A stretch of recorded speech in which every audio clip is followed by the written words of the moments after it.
Baik, pada slide selanjutnya akan membahas mengenai tujuan pembelajaran.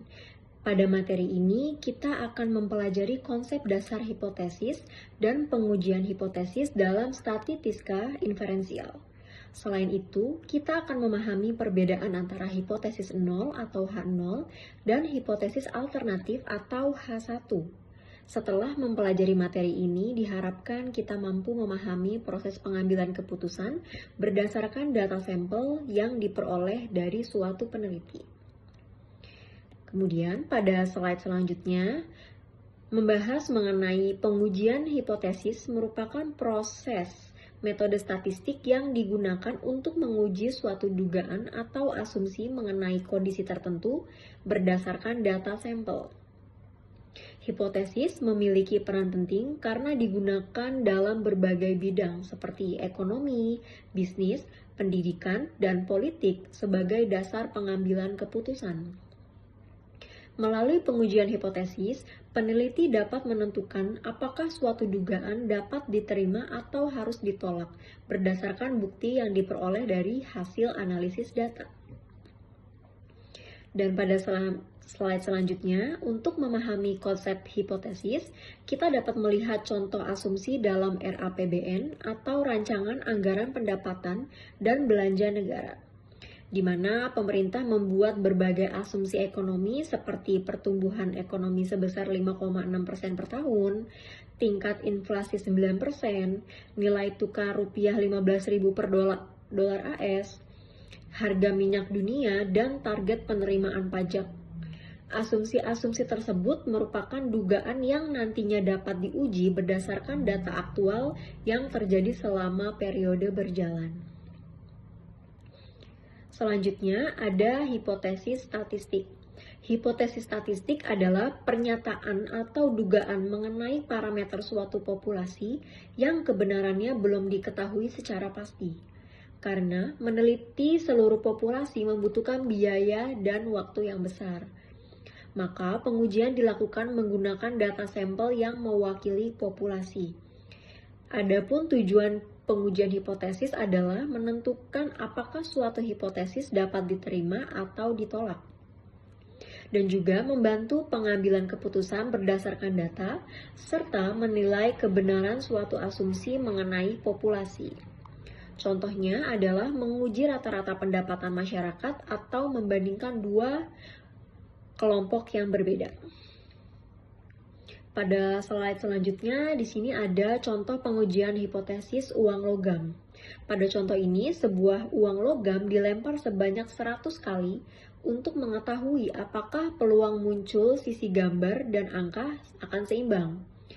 Namun, hipotesis 0 atau H0 menyatakan bahwa peluang muncul gambar sama dengan peluang muncul angka, sedangkan hipotesis alternatif H1 menyatakan keduanya tidak seimbang. Jika hasil percobaan menunjukkan gambar muncul 50 kali atau 48 kali, maka hasilnya dianggap seimbang sehingga H0 diterima. Namun, jika hanya muncul 30 kali, maka terdapat perbedaan yang signifikan sehingga H0 ditolak dan H1 diterima. Selanjutnya, ada hipotesis 0 dan hipotesis alternatif. Hipotesis 0 atau H0 merupakan pernyataan yang menyatakan tidak adanya perbedaan atau pengaruh. Sebaliknya, hipotesis alternatif atau H1 menyatakan adanya perbedaan atau pengaruh. Dalam pengujian hipotesis, keputusan yang diambil hanya ada dua, yaitu menolak H0 atau tidak menolak H0, berdasarkan data sampel yang diperoleh. Sebagai contoh, jika suatu perusahaan ingin mengetahui efektivitas promosi baru, maka H0 menyatakan promosi baru tidak meningkatkan penjualan, sedangkan H1 menyatakan promosi baru meningkatkan penjualan. Jika data menunjukkan adanya peningkatan penjualan yang signifikan, maka H0 ditolak dan H1 diterima. Kemudian ada contoh dan dasar perumusan hipotesis. Di mana pada contoh ini, sebuah perusahaan ingin mengetahui apakah rata-rata penjualan produknya sama dengan target 500 unit per bulan. Oleh karena itu, dirumuskan hipotesis nol bahwa rata-rata penjualan sama dengan 500 unit. Sedangkan hipotesis alternatif menyatakan rata-rata penjualan tidak sama dengan 500 unit. Perusahaan kemudian mengumpulkan data penjualan beberapa bulan terakhir sebagai sampel penelitian. Dan di mana data tersebut dianalisis dan dibandingkan dengan target yang telah ditetapkan untuk melihat apakah terdapat perbedaan yang signifikan.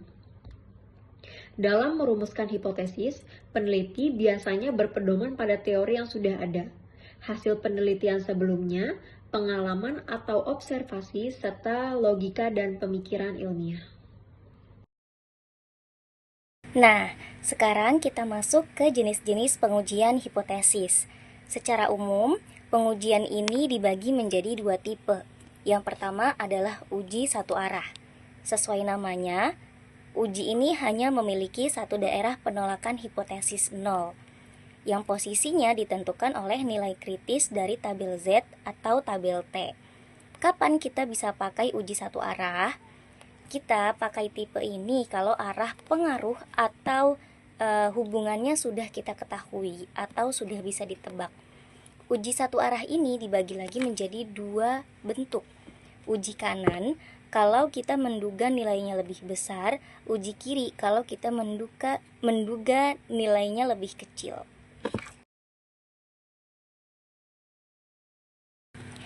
Jenis yang kedua adalah uji dua arah. Berbeda dengan yang tadi, uji dua arah ini punya dua daerah penolakan hipotesis nol. Karakteristik utamanya adalah kita menggunakan uji ini kalau kita hanya ingin tahu ada atau tidaknya perbedaan, tanpa memedulikan arahnya, apakah lebih besar atau lebih kecil. Yang penting berbeda. Contohnya gimana? Misalnya, kita mau menguji apakah rata-rata omset penjualan kita saat ini sudah berbeda atau berubah dari standar yang biasanya ditetapkan oleh perusahaan. Di sini kita tidak melihat apakah omsetnya naik atau turun, tapi murni melihat apakah ada perbedaan nyata atau tidak. Agar pengujian kita valid, ada 7 langkah runtut yang harus kita ikuti.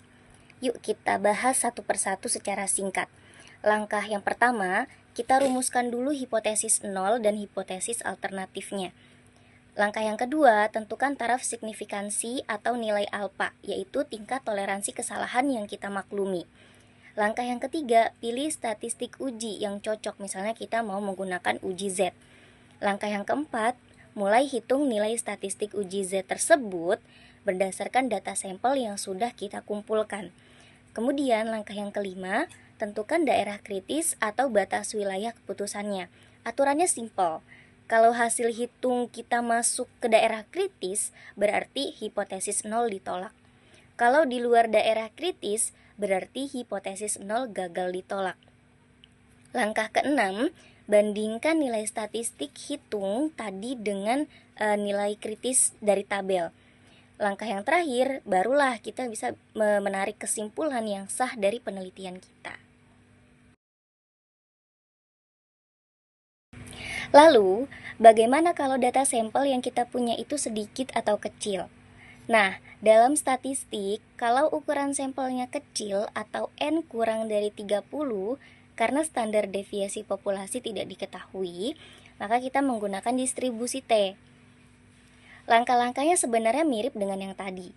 Kita tentukan dulu hipotesis nol dan hipotesis alternatifnya, lalu tentukan alfa, carilah nilai kritis dari T tabel, hitung nilai T hitungnya, baru setelah itu kita bandingkan dengan T tabel untuk nilai T hitungnya, untuk mengambil kesimpulan akhir. Sebagai kesimpulan dari materi kita hari ini, pengujian hipotesis adalah alat yang sangat penting dalam statistik inferensial untuk membantu kita mengambil keputusan yang objektif berdasarkan data sampel.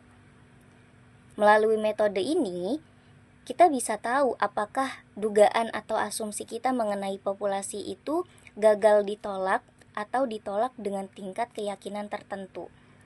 Perlu diingat juga bahwa dalam pengujian pasti ada resiko error atau kesalahan yang biasa disebut kesalahan jenis 1 dan kesalahan jenis 2.